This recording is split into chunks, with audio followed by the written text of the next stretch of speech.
When you hear the phrase nuclear accident, the first thing that comes to your mind is probably Chernobyl or Fukushima. And if you were to hear nuclear accidents in the United States, then the first that comes to your mind is probably 3 Mile Island. An incident in Pennsylvania that caused mass evacuations and an entire restructuring of the United States energy program, as well as a further distrust of nuclear energy that's continued on to this day. But what if I told you the 3 Mile Island incident is not the largest nuclear accident in United States history? As far as amount of radiation released, it's not even close. And what if I told you the reason you probably haven't heard of the largest nuclear accident is because the powers who were in charge did everything in their power to cover it up? Well, that very thing is what we're going to be talking about. Hello, everybody. Today we are going to be discussing the Church Rock nuclear accident. An accident that occurred on Navajo Nation land in New Mexico, the effects and casualties of which are still being felt to this day. In short, negligence and a lack of accountability on the parts of the government and the corporation holding the nuclear materials led to the suffering of thousands, as well as meager attempts at cleanup that are downright laughable. Depending on what source you get this story from, you'll get a lot of different accounts. Some hold the EPA responsible, some hold United Nuclear Corporation responsible, and some flat out hold the mine workers responsible. Given the variety of perspectives, I think it's important to lay out where a lot of my information is coming from. And all these sources I'll have linked in the description if you want to learn more about this story for yourself, because it's one of those stories that I think is very important to not forget. One of which is the 1987 documentary The River That Harms by Colleen Keene. It's a short watch, 45 minutes, and has several first-person accounts of what happened. Another great visual source is the YouTube channel Navajo Traditional Teachings. Wally Brown, the face of the channel, goes into several videos talking about Navajo history and culture and has a lot of videos related to this topic. The book Yellow Dirt, An American Story of a Poisoned Land and a People Betrayed by Judy Pasternak gives an entire perspective of the history surrounding nuclear events in Navajo Nation. And finally, my buddy Max. Max has been a good friend of mine for years and was born and raised in Navajo Nation. He allowed me to have a first-person perspective of some of the nuclear events involved in this story, and pointed me towards some great resources like the Navajo channel that I mentioned a moment ago. I greatly appreciate him, and will show that appreciation by using the most embarrassing picture of him I could find. Radiation and a lack of care with nuclear energy has led to some of the most horrific accidents in human history. Again, things like Chernobyl or stories I've covered on this channel, like the unimaginably painful death of Hisashi Uchi. But those stories are well known, and I think this one is so terrifying not only because of the effect that it's had, but because of how little it gets talked about. So if you want to hear about it, then stick around after the ad as we talk about the largest nuclear incident in American history. As someone who's currently budgeting for a house and renovations, I understand how hard it can be to keep up with all your expenses. There's nothing more annoying than trying to save up for a project only to realize you've been losing money for the past half year because you forgot to cancel a subscription. Well, I'm here to tell you that today's sponsor, Rocket Money, is here to help. Rocket Money is the all-in-one personal finance app that helps you cancel subscriptions, lower bills, and manage your money better. One thing Rocket Money is great at is quick conveniences, like canceling unwanted subscriptions. Once you connect your bank account, Rocket Money identifies all of your subscriptions in a single list. From there, you can select the ones you don't want anymore, and Rocket Money may be able to help you cancel with just a few taps. On top of that, it can help you with your overall budgeting. It can set budgets that will send you notifications based on your spending, and even come up with saving plans based on your spending habits. Rocket Money can even help lower your bills. With just a couple of taps, Rocket Money can help negotiate your bills for you, from internet service to cable and phone bills. No need to worry about customer service calls. Let the app's negotiators go to work for you to try to get the best possible rate. Rocket Money has helped save its customers up to $740 a year when they use all the app's premium features, and they've helped customers save over $500 million in canceled subscriptions. So if you're looking to take control of your finances today, then it's the perfect time to get in on this offer. That's because if you head to the link in the description at rocketmoney.com/Wendigoon, you can get started on Rocket Money for free. That is right, for free. You can get in on Rocket Money with the over 5 million members who are using the app today, and from there you can unlock premium to get even more features, but for now you can just check them out for free, see if they can help you with your money goals. Again, that's rocketmoney.com/Wendigoon to get in on this fantastic offer today. Thank you all for watching the ad, and thank you to Rocket Money for sponsoring the channel. Their link will be in the description. We are back to the video. We are going to go ahead and get into it, but as always, thank you for watching. For those that don't know, the Navajo Reservation, or Navajo Nation, is the largest native reservation in the United States. The nation itself lies within the borders of the American states of Utah, Arizona, and New Mexico. Navajo Nation itself is over 27,000 square miles, which, to put that in perspective, is right between the sizes of South Carolina and West Virginia. And it boasts a population of nearly 400,000 members. And for the Navajo Nation, conflicts with the U.S. were there from the beginning. See, back in the 1840s, the Navajo fought alongside the United States against the Mexican Army in the Mexican-American War. And like any good ally, after the war was over, the United States tried to kill them for it. Competition for resources led to several skirmishes between Navajo people and American settlers. Eventually, the United States military became involved and adopted a scorched earth policy. This resulted in several attacks against Navajo groups, most of the time resulting in their fields being burned, their homes destroyed, and people killed in order to make them leave. Eventually, the survivors were rounded up and forced to go to a location that the United States had allocated for them. This event was known as the Long Walk, and several people had to travel as far as 300 miles on foot. Not only did this mean several were forced to leave their ancestral homelands in desolation, but sickness and starvation were rampant, and thousands died on the walk there. Eventually, in 1868, a peace treaty was signed between the Navajo and the United States that relegated this reservation as their allotted land. With the caveat, of course, that the United States was still allowed to build stuff or go there when they want. Because of that, a lot of Navajo history from the past couple centuries has been that of tragedy. And I encourage you to look into those for yourself, but for the sake of this video, I want to talk about one incident and the series of hijinks that led to it. So, fast forward a bit to World War II.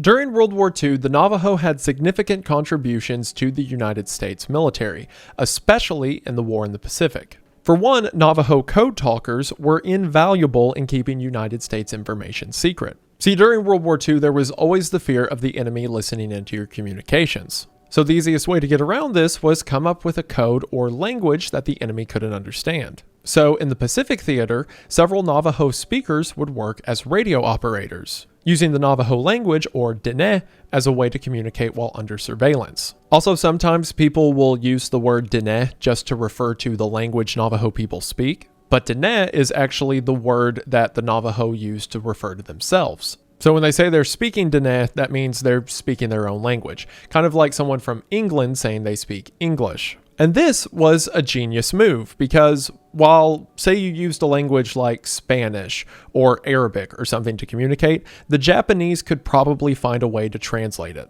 I mean, I'm sure they had access to Japanese or Arabic speakers as well. But the United States had a unique resource in that there was a nation that spoke a language within their nation that was not spoken anywhere else in the world. So it was near impossible for the Japanese to translate what the Navajo were saying, and this method of code remained uncracked throughout the war. And in the European theater, several Eastern Native American tribes had similar contributions, but against the Japanese, the Navajo were the main players. However, the Navajo Nation would also lead to another huge development in the war, the atomic bomb. During the Manhattan Project, the United States needed a lot of uranium, and the most readily available source of uranium were the mountains within Navajo Nation. So while Oppenheimer was assembling the atomic bombs at Los Alamos, just southeast of Navajo Nation, the uranium for those bombs came from the Navajo Nation itself. And then the two bombs were dropped on Japan and the world was changed forever. After World War II, nuclear weapons and nuclear energy were all anyone could think about. So the United States wanted to get a hold of a lot of uranium as fast as they could.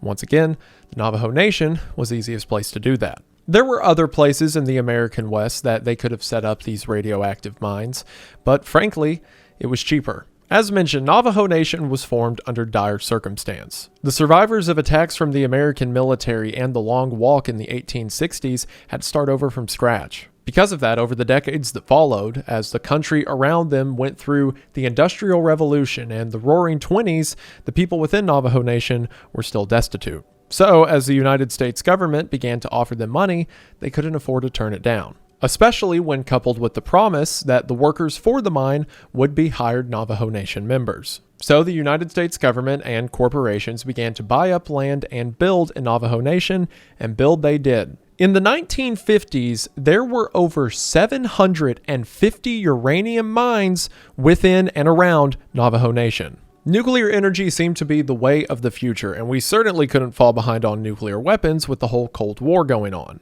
And for a while, it seemed that the Navajo finally had a consistent source of revenue. And with these new companies coming in, they brought with them industry and infrastructure. For a while, it seemed that finally, the Navajo had a good relation with the United States government, and this time they didn't have to die for it.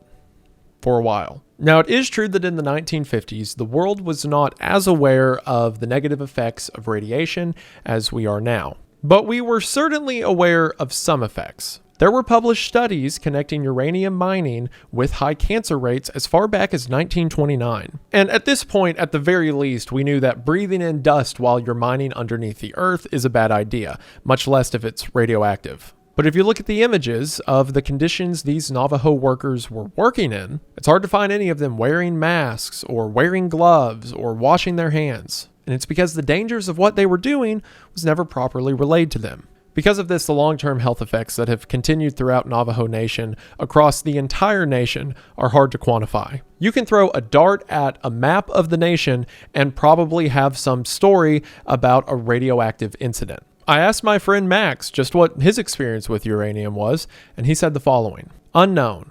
Likely experience some form of cancer when I get older. The area I grew up and am from has been affected by numerous extraction processes. The coming hydrogen line will be the next. Shiprock, New Mexico, where I am from, housed a uranium and vanadium ore processing facility, with Kerr McGee initially operating the mill from 1954 to 1963, followed by Vanadium Corporation of America until its closure in 1968. My Navajo grandfather might have brought contaminated rocks home for building use. Many families did this as the effects were unknown or not explained fully. The river we use to farm our agriculture and water our animals, as well as ourselves, sits right below a very large disposal site that has been rumored to leak. My experience is picking up the pieces. The extraction process is over, but the health effects remain for generations to come. There's a spike in birth defects and disabilities that coincides with the uranium boom. Prior, it is said we Navajos did not have that problem. Now special care is a common thing in families with young children. It's the water. That's the worst part. And if you're too poor to move, well, like I said earlier, you could spend a career trying to track down all the negative effects that uranium mining had in Navajo Nation and barely scratch the surface. The book I mentioned, Yellow Dirt, does a great job at compiling several of these, but even then, it's surely not all of them. But to talk about a single incident that encompasses a lot of the things you see throughout these stories, and is certainly the most sensational because, again, the largest nuclear accident in American history, let's talk about Church Rock. In 1977, about 17 miles northeast of Gallup, New Mexico, the Church Rock uranium mill began production. By the 1970s, the uranium business in Navajo Nation and around it was booming. Between 1944 and 1986, it's estimated that as many as 30 million tons of uranium were mined from the area. And in the 1970s, when the desire for nuclear energy was at its peak, the Church Rock mill was opened and was the largest uranium processing mill in the region. The mill itself was technically just off of the nation lands, but it was bordered to the north, west, and south by Navajo Nation. And there were two mines just over in the nation lands, very close to the mill. As mentioned, the mill itself was the largest in the region, processing as many as 4,000 tons of ore daily, which provided the supply for about 5 nuclear power plants every year. However, despite this optimization, the mill had a problem. The same problem that every uranium mill in the country was having at this time: what to do with the tailings. And to explain what tailings are and explain how this accident happened in the first place, I need to tell you a little bit about how uranium mining works. Now, there are 2 ways to mine uranium: in situ mining or open pit mining. In situ mining happens when you find a strain of uranium somewhere underground. You run a pipe down to it, and when you find the deposit, you effectively pump it with a solution that dissolves the mixture. Depending on what kind of rock the uranium's in, this could be water, this could be acid. Whatever it is, you get the material down to a slurry that the pipe can then drink back up, and then you take that solution you've made and refine it from there. Whereas open pit mining is the more stereotypical mining that you probably think of when you think of the word mining. Large excavation sites, tunnels, rail cars. In this form, the pieces of uranium are physically chipped off and then the hard materials taken back to be processed. You can see why in situ mining is more favorable nowadays. Not only is it much less invasive and safer,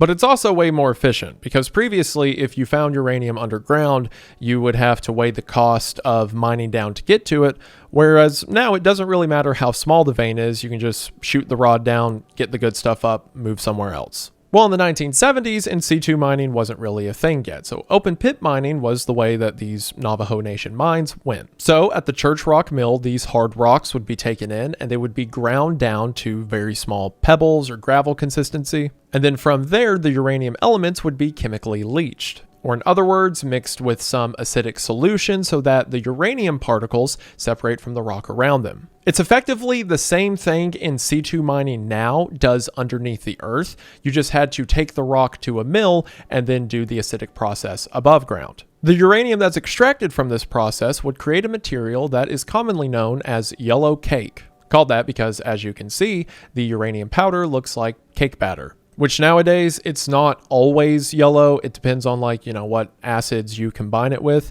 But at the time, pretty much all of it was yellow. And to this day, people still just call it yellow cake, even if it's more brown. From there, the yellow cake is enriched or effectively made more radioactive, and it is then used for nuclear energy. However, this raises the question, what about all the other stuff? Because think about it, uranium is a radioactive material, and if you know anything about radiation, you know that it's probably not great to be around it for a long time. So all of the rocks and materials that were previously connected to the uranium underground, even after you separate the uranium from it, that material is still radioactive. Not to mention all the acids and other chemicals that are now combined to it that you had to use in order to separate the uranium in the first place. This leftover waste from the uranium milling process is known as tailings, or effectively the tail you don't want left over from the thing that you did want. Most of the time, this slurry of tailings would be like a sludge that can contain as much as 85% of the original radioactive levels. Again, until the uranium or yellow cake is enriched, it's not super radioactive on its own, or at least not dangerous enough to be around for short periods of time. But these tailings have been around the uranium for however long that uranium was in the ground. So in most cases, the tailings have to be treated just as carefully as the uranium does. Not to mention that when the acid or water solution separates the uranium that the stone was around, that acid leftover, or liquor as it's called, can leave dissolved thorium-230, radium-222, or lead-210 in the tailings, all of which, as you can imagine, are very dangerous. So organizations like the EPA and government began to regulate what mines do with these tailings. See, previously they might just be thrown over a ridgeline or kept in these big gravel piles. And then sometimes, say when a mine section was closed off or no longer used, they would use the tailings to refill in those parts of the mine. But as we began to learn how dangerous these tailings were, the rules around storing them got more strict. So in 1977, when the Church Rock Mill opened, the government had instituted a new procedure, something called a tailings pond. Water does a really good job at containing radiation levels. This is why typically nuclear reactors will have their fuel rods at the bottom of a deep pool. So the idea of a tailings pond makes sense. If water works there, then just make it do the same thing for the tailings. Dig out a large pit, line the tailings in the bottom of it, and then cover the whole thing in water. Sure, the water becomes really radioactive and, don't touch it, but that prevents the radioactive materials from just being in the air and affecting people and living things around them. And while yes, this works in theory, as with anything, especially when it comes to nuclear energy, the problem was negligence. And the negligence began with the Church Rock Mill's construction of its tailings pond. So the way a tailings pond is supposed to be constructed is whatever pit is dug out is lined with a solid material. This is to, prevent the tailings from sinking underground and potentially contaminating groundwater. Or, burying in the topsoil, which is probably a bad thing. Similarly, any border around the pond, like a dam or a wall, is to be constructed of the same material. Typically, this material would have some of the tailings mixed in as well. So say, for example, you were using concrete as a base. The wall that lines the tailings pond is to be made of solidified tailing. Reason being so that the tailings that you keep in the pond won't have a negative effect on the material over time. Well, That is not how the Church Rock tailings pond was constructed. Rather than building a dam out of certified materials, at Church Rock they were trying a new, conveniently cheaper way of building a dam by just using ground. A 35-foot deep pond was dug out and a 35-foot dam constructed at the end of it. The dam itself being made of, like I said, rocks and sediments. The stated reason for this being that the natural earth from the land will do a fine job at containing the tailings. And while that might have worked, what didn't work was their decision on what to do with the bottom of the pond. If you remember, like I said, these ponds are supposed to be lined to make sure that nothing falls deeper into the earth. Well, after they dug out the 35-foot deep pond, they saw that the bottom of it was composed of silt and clay. And they estimated that this continued underground for about 100 feet. And they decided that's good enough. So they didn't line the pond at all. They just dug a 35-foot hole in the ground, threw a mud dam at the end of it, and called it a day. They figured if the tailings did go down or the irradiated water continued underground, well, it's just like sand or something, so who cares? The reason that the Church Rock incident is such a good perspective of how dumb everyone was being with uranium at the time is because that really gives you a perspective into how haphazard the operation was. They had been playing so fast and loose with the regulations around these things for years that when it got time to build a new mill, it's like, yeah, we've done this before, just dig it out, whatever's down there, it'll be fine. There's an idea of doing things this way has worked so far, what could possibly go wrong? Well, as a matter of fact, things went wrong pretty quick. In December of 1977, the same year the mill went into operation, the U.S. Army Corps of Engineers came out and did an inspection on the tailings pond. They observed already that there were several cracks forming in the surface of the dam. This was especially concerning considering that the tailings pond was just upstream and nearby a tributary of the Puerco River, a massive river that runs south through the Navajo Nation and goes all the way into Arizona. A river that thousands of Navajo people relied on for bathing, drinking water, and their livestock. So the Army told the owners of the Church Rock Mill, a company called United Nuclear Corporation, that they need to fix this. Another inspection occurs in October of 1978, 10 months later, and they observe that not only were there more cracks in the dam, but that the previous cracks had just been sealed over. In other words, there was nothing done structurally to repair the issue in the first place.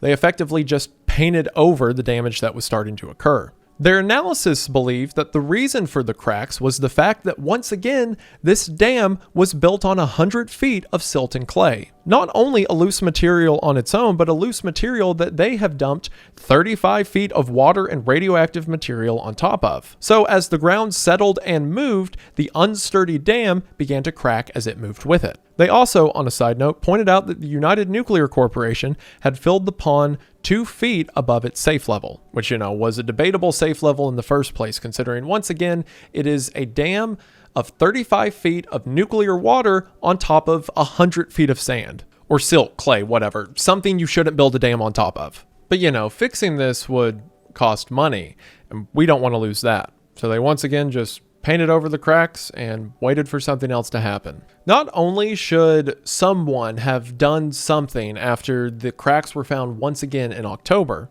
but 5 months after that, they had a massive wake-up call. Because on the other side of the country, in Pennsylvania, in March of 1979, the 3 Mile accident took place. A nuclear power plant had a reactor meltdown that led to the evacuation of 140,000 people, as well as the government calling a state of emergency and treating the entire area as a militarized zone. This was a massive deal in the papers. It led to an entire shift in the United States outlook on nuclear energy. It went from the hip and cool way of the future to something that should be feared. Again, this was 7 years before Chernobyl. 3 Mile was one of the first events that made everyone stop and think about nuclear energy.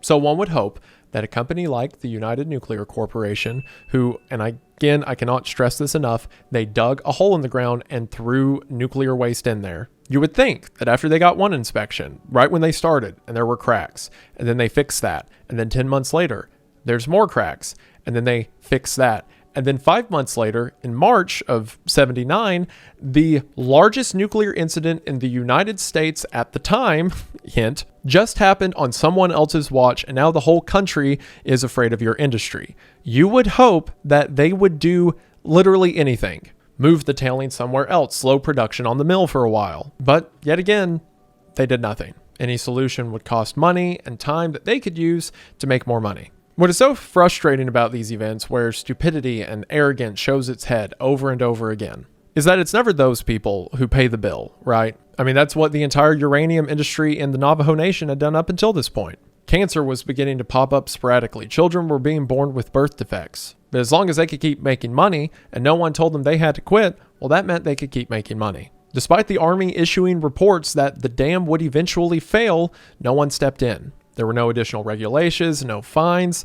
They were just allowed to keep doing business as usual. And inevitably, as it always does with these things, someone got hurt. Because on July 16th, 1979, a little less than 4 months after the 3 Mile accident, another accident took place. At around 5:30 a.m., another previously unidentified crack grew into a 20-foot hole. It seems the pressure of the water against the failing dam was too great, and the water simply blew a hole in the dam. This caused thousands of gallons of water to begin flying out of the tailings pond. Witnesses in the early morning hours said that they heard what sounded like a waterfall or geyser, and it was then about 30 minutes later at 6 a.m. that the hole was noticed. Immediately, United Nuclear Crew's emergency teams respond and worked as fast as they could to seal up the dam. But the water flow could not be stopped until 2 hours later at 8 a.m. Meanwhile, the liquid flew into the Arroyo, an artificial tributary of the Puerco River. Ironically enough, a tributary that was made to supply water to a nearby uranium mine. The water flew down the Arroyo and made it into the Puerco River that once again thousands of people relied on. And it got there just as many people who lived along the banks of the river got up to start their day. There was an emergency dam just beneath the main dam that prevented a lot of the solid material from making its way into the water. But despite that, it's estimated that 1,100 short tons of solid tailings waste and 94 million gallons of liquid waste made their way into the Puerco. Again, liquid that contains things like radioactive lead and radium. And even if the people didn't know what was happening yet, the effects were immediate. Just downstream of the mill was a small community called Redwater Pond. Within Redwater Pond, several reports began to surface over the following days of animals drinking the water and falling over dead. There's at least one confirmed report of a little boy wading through the water and then going to the doctor because his feet began to burn. And similarly, several people from the community attest that if they touched the river,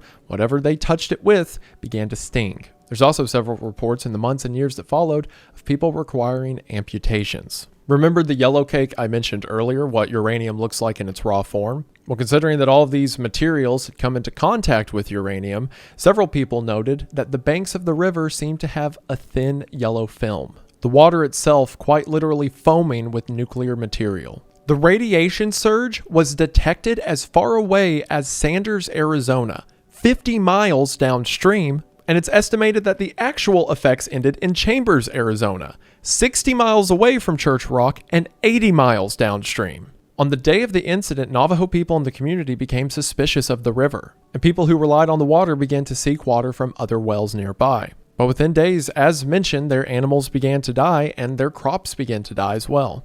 Initially, it seems United Nuclear Corporation kind of panicked. They reported the breach, but between organizations like the EPA and the Environmental Improvement Division, no one really knew what to do. So because of that, for a couple days, they didn't do anything. They knew people were contaminated and getting sick, and sure, some of the people in the community noticed when their hands started to burn, but no official announcement came until dozens of hours after the fact. And sure, if you're right there at the base of Church Rock, maybe you came in contact with the river and realized it was bad for you. But people 2-3 miles further downriver, where the effects weren't as immediate, went on as if everything was fine. The United Nuclear Corporation simply waited to be told what to do instead of, taking any responsibility for the lives they've now ruined. After a couple days, the Bureau of Indian Affairs and the Indian Health Service began to warn Navajo people about the dangers of drinking the water. This was mostly done by going door to door and letting people know to stay away from the river, but again, that's not exactly all-encompassing.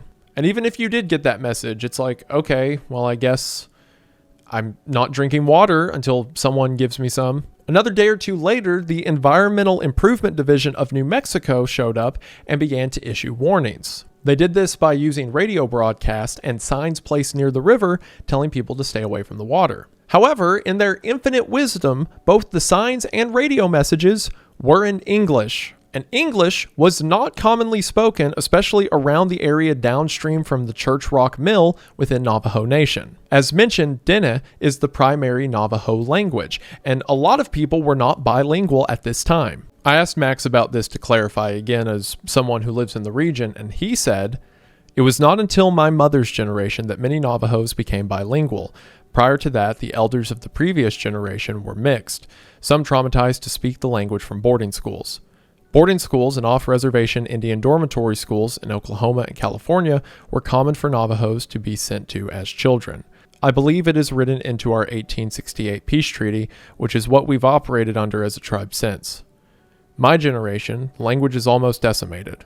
That's how short of a time it took due to the increase in technology, in my opinion." Max is my age, by the way, so his mother would have been a child at the time this incident took place. After criticism about this, they took down the signs that were in just English and added a version that incorporated Dene. But again, at this point, you're nearly a week removed from the accident. The effects are already being felt, and still, people don't have water. In summarizing these early stages in Yellow Dirt, Judy Pasternak says the following. Some 93 million gallons of radioactive liquid poured from the pond into the arroyo, and from the arroyo into the riverbed.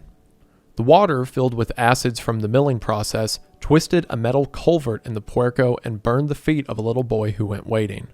Sheep keeled over and died, and crops curdled along the banks. The surge of radiation was detected as far away as Sanders, Arizona, 50 miles downstream. The Indian Health Service and the state urged Navajos not to drink the water nor enter it, nor let their animals do so, anywhere downstream from the spill. But the people by the Puerco didn't have many alternatives. United Nuclear distributed 600-gallon bottles of clean water, but the Church Rock chapter calculated that more than 30,000 gallons a day were needed. The 3 community wells serving Church Rock, regulated by the Indian Health Service, were useless. One at the Church Rock School had already been closed, having been flagged just the previous month for high levels of radium and alpha particles.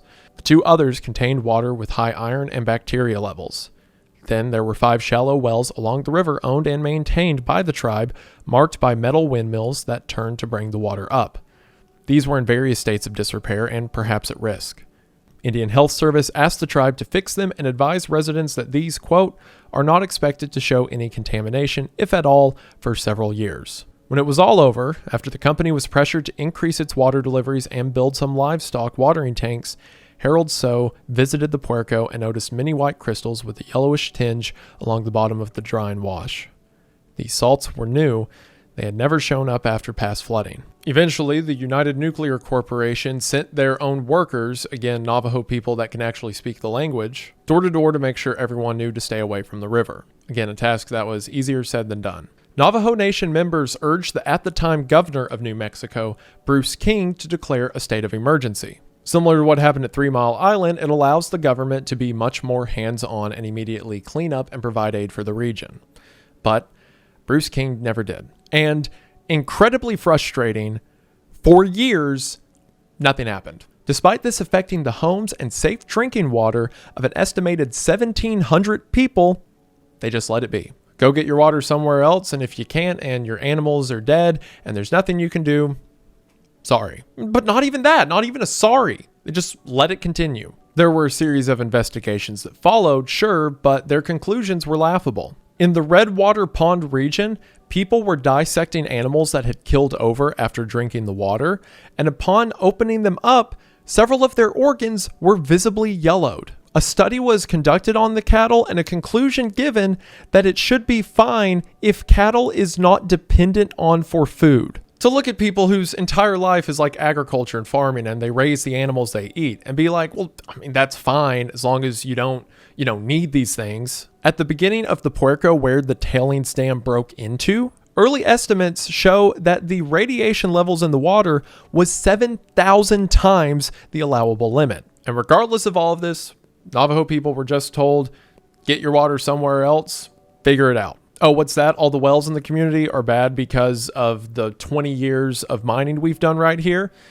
I guess figure it out. Not to mention that through all of this, United Nuclear Corporation was doing everything they could to point blame somewhere else.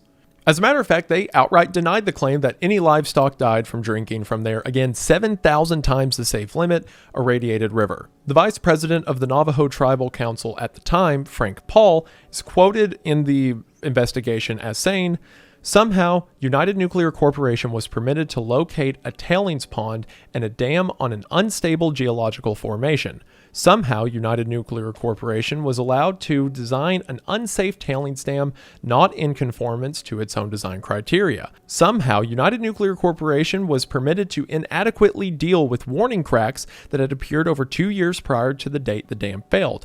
Somehow, United Nuclear Corporation was permitted to continue a temporary dam for 6 months beyond its design life. Somehow, United Nuclear Corporation was permitted to have a tailings dam without either an adequate contingency plan or sufficient men and material in place to deal with the spill.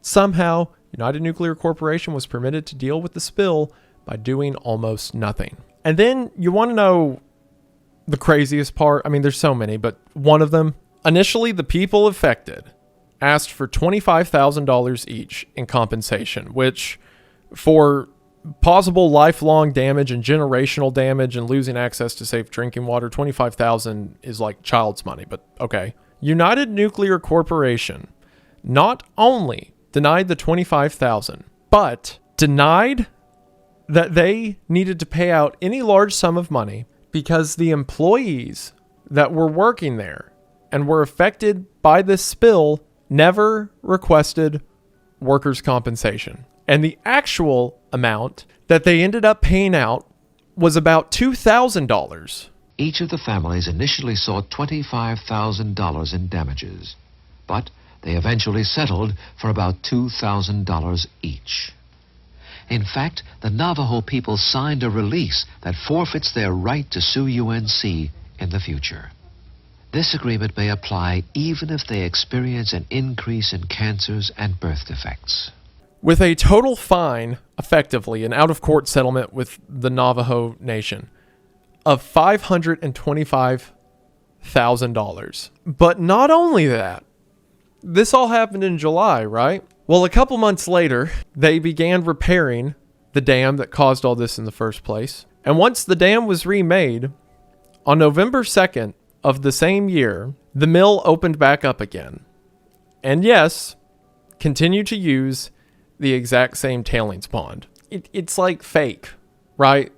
Like if someone wrote this level of like evil and negligence from the government and the company into a story, I would call it hokey, too unbelievable. But these people exist and they got away with it. What's so heartbreaking about it is it's not even just them. Like, it's not even just being like, oh, I can't believe there's this one corporation that was that evil. The reason they got away with all of this and the reason that it got shoved under the rug as much as it did is because it was happening everywhere. Like if another dam somewhere on Navajo Nation had the same problem, same thing would have happened. They've been playing it fast and loose for 30 years at this point, the entire uranium industry. So why would this be a problem? It's so frustrating because it's like with other incidents, like 3 Mile Island or Fukushima or something. Something goes wrong and everyone acknowledges that it goes wrong.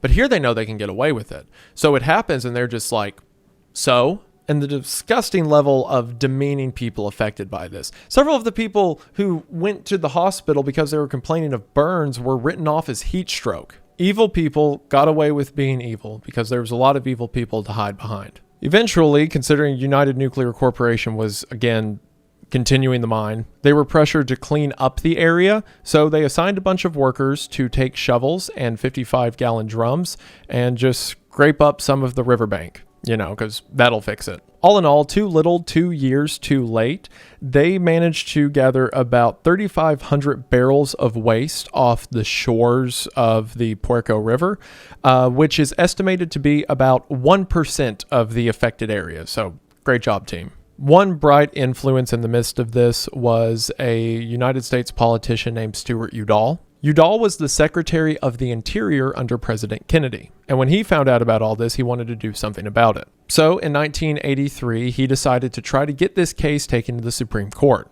His son was a lawyer that helped with the case. His wife got a Navajo artist to contribute $25,000 from one of his art pieces in order to raise enough money for the people affected by this incident to be able to show up at trial. It seemed that he really had a heart for what he was doing. He wanted these people to get some justice. And in 1983, there was a 3-week trial where they tried to fight to get it taken to the Supreme Court, but it never made it there. It seems ultimately the judge came down to the conclusion that it was a tangled mess and it's not really sure who's to blame. I would argue everyone, but the United Nuclear Corporation was supposed to be in checks by the government who weren't doing anything. And the federal government claimed that the Navajo government was supposed to be looking over a bunch of this stuff, and the Navajo government said that their hands were tied. Everyone was pointing at each other, and it seemed that in order to put someone on trial, you had to put everyone on trial, and that was too much, I guess. However, on another bright side, considering the EPA was starting to barrel down on, treating people in Navajo Nation like inconvenient guinea pigs, and in 1982, amidst the controversy, the Church Rock Mill had shut down. But it was just one of many mills across Navajo Nation.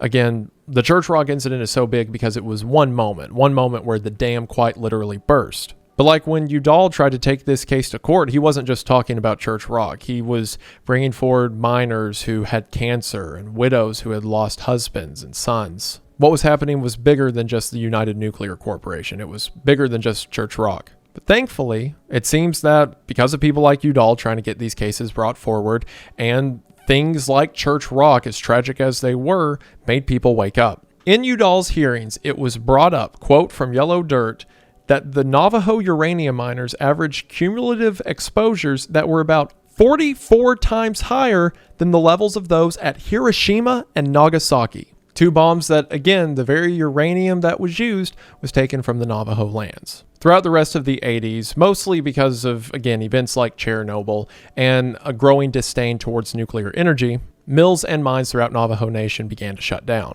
While some of them safely removed their dangerous materials and closed up in a good way, others simply dropped their pickaxes and left everything there.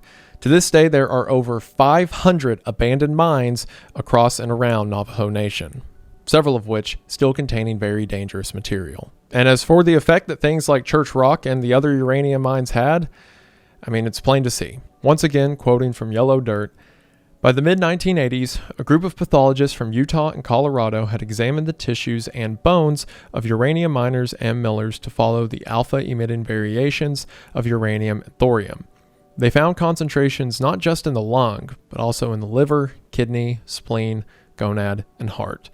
They also found the isotopes in ribs and vertebrae and sternum. The accumulations vary dramatically from tissue to tissue, from bone to bone, and among the dead men. Perhaps these distributions accounted for the disturbing findings in a review of 259 dead miners. As expected, lung cancer rates were 56 times as high as the general populations, and stomach cancer too fit the pattern that Ald had discovered, at 82 times the rate for males 55 to 79 years of age. But there was more. The mortality rates among these miners for cancers of the prostate were 45 times higher, of the pancreas 78 times higher, of the liver 263 times higher, and of the bladder 68 times higher. In addition to these, the New Mexico Tumor Registry expressed concern over possible associations of mining with pituitary and kidney cancers. Non-cancers, but nonetheless serious health impacts, were also a concern. The PHS linked high radon levels in the mines to an increased risk of lung diseases, tuberculosis, fibrosis, silicosis. Uranium was known, too, to damage kidneys because of its chemistry as a heavy metal rather than its radiation. The March of Dimes funded a study of birth defects in the Shiprock area and found that the increase had a statistically significant association with the mother living near a uranium mine or mill. But the author urged caution because of the small numbers involved and the need for more study. It's one of those things that officially on paper no one died in the Church Rock incident, but we know that's not true. And again, it's hard to even separate just the Church Rock incident from all the other incidents that occurred at the same time.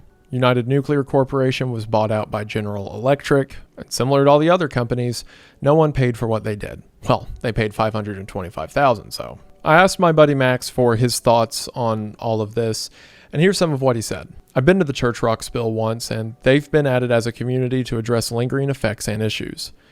Knowing contamination breaches historically, Navajo Nation government and other entities continue to pursue extraction, exploiting, contaminating, etc. for money. Families in impacted community areas are having health issues. They've been advocating to remove what's left of apparently low-grade uranium remnant ore from their area.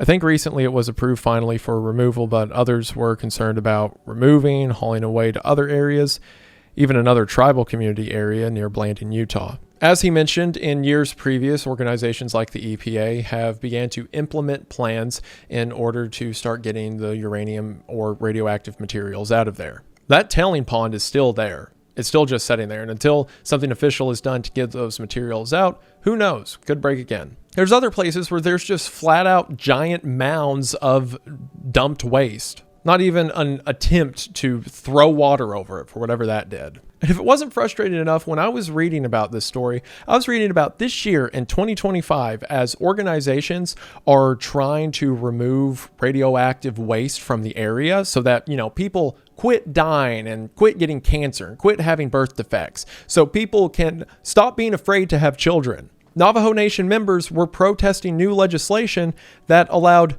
other uranium companies to move uranium product through the area. That's right. Now that nuclear energy is back on the market, well, we don't want to drive around Navajo Nation, so they won't care if we cut through it. These people may have serious fears and generational problems because of this stuff. It won't hurt them to look at a few trucks drive by with it every now and then. For areas like Redwater Pond, most of the people got up and left. Several of them moved to Gallup, New Mexico, off of reservation lands. For others who have lived there the whole life, maybe a group of people who got to that area in the first place because they were forced to go on a long walk don't want to go on a long walk again. In Max's closing thoughts, he said to me, "Some might consider it downright intentional. Some tribe members believe the war rages on and the tactics have changed. Violence has been one-sided for so long, it makes you wonder about the spiritual warfare side of things, of which fellow Navajos do believe that's exactly what's going on." I think John Trudell quotes it best. Quote, "I've heard a lot of people talk about the theoretical nuclear war. What if it ever comes? Well, the nuclear war is here. That's what the dead Navajo uranium miner is. He's a victim of that war. That's what the stillbirths and miscarriages are on Pine Ridge, where the radioactivity has reached into the water." And nowadays, it is more encouraging because there are organizations, there are people that are trying to make things better. It makes me infinitely furious that the people who were actually responsible got away with it. And now any funding that can actually get the materials they left behind out of the region will have to come out of public funds or taxpayers' money. But that stuff needs out of there, regardless of the cost. So many of these corporations, like the United Nuclear Corporation or the government in general, was hopeful that we'd all just forget about it, that all the people there would shut up and walk away or die off. And I'm glad that there are some people who haven't forgotten about it. I'm glad that there's some people who, despite how long ago it was, are willing to say, yeah, let's do something now. It may be too little too late, but let's do what little we can. Max also wished to share Matthew 7:23. It's in a sermon where Jesus is talking about what God will say on Judgment Day, and the verse says, quote, "And then will I profess unto them, I never knew you. Depart from me, ye that work iniquity." He knows how to get me going. And ultimately, yes, history is tragic. I'm glad that now there are plans underway. I hope that it'll take years, but within years, whatever it is, we can do something to hopefully make the next several generations not suffer the mistakes of our past ones. When the dam initially broke, United Nuclear Corporation estimated that about 1 curie of nuclear radiation was released, when in reality, it was about 46. To put that in perspective, 3 Mile Island all in all released about 13. The largest nuclear incident in American history, and the third largest of all time, again behind Chernobyl and Fukushima, seems nearly forgotten. But if there's one upside out of this entire video, you haven't forgotten it. At least not now. And in whatever way you can, sure, the past is awful, and yes, atrocious things were done. I am merely the storyteller. I just knew about this whole thing and had to tell someone, so I'm glad you're here to listen, and above all else, I just want to say thank you for watching. thank you all so much for watching. Thank you very much to my friend Max, who let me ask him stupid questions about this whole thing. Actually, now that I think about it, I'm pretty sure he's the one that told me about Church Rock like several years ago. I was talking something about Chernobyl, I think, and he was like, oh, kind of like, you know, the Church Rock one in Navajo Nation. And I was like, what? No clue. So I'm pretty sure he told me about it in the first place, so this video wouldn't be possible without him, much less the actual insight into stuff that happened. So thank you very much for that. Again, I'll have sources and resources for this linked in the description if you're interested in learning more about it on your own. Well, with all that said, I believe that should do it for now, but I just want to say thank you for watching, hope that you enjoyed, and I'll see you in the next one. Bye. Feels weird after all that to do a bye thing. I'm sorry I told you this, but also not sorry because you're supposed to know it. Take your medicine, I guess. Bye.